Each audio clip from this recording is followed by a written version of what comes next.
Is this rally convincing to you? I would say for anyone who's an investor, there's a lot of bargains out there. I mean, there's so many stocks that have been obliterated in the last 8 weeks.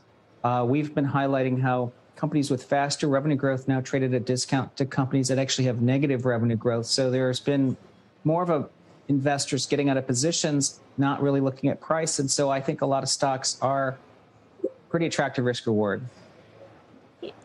I like how you qualify that if you're an investor, meaning that's a longer term horizon. In the near term, Tom, I'm wondering how you think the markets start digesting this idea of a potential recession. And now creeping into the conversation, there's a talk of stagflation out there.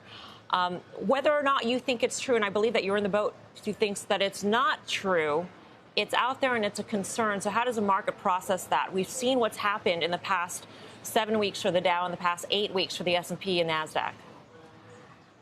Yes, I mean, it's clear that the central case for investors is the Fed's going to tighten until they achieve what they want, which is, engineering a soft landing. But really what they'd like to see is a demand destruction by either jobs falling or, GDP contracting.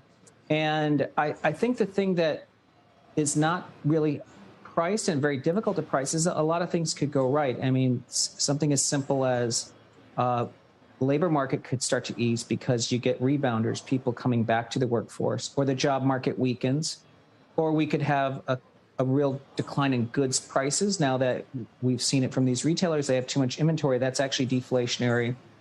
Some supply chains could come back online better than expected, and possibly the war could end. I mean, so I think if you think the cumulative probability of many of these things is much greater than the market's discounting, that means stocks and the Fed could actually be much further along than people realize. You've been taking a look at the data, Tom, data from Indeed, for instance, and I'm wondering what you see and how you interpret that. There's been some pullback in hiring in certain sectors, which would seem to me like, on the surface, that's bad news.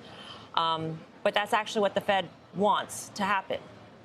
Yeah, I actually think the job market's really important to watch, and I think the market and investors and your audience has to be aware the Fed really has to work with some lag data. The JOLTS report that they cite from their May FOMC meeting was with data from March 31. It's always 6 weeks lagged, and that's why our team's been looking at the Indeed data, which is actually updated daily.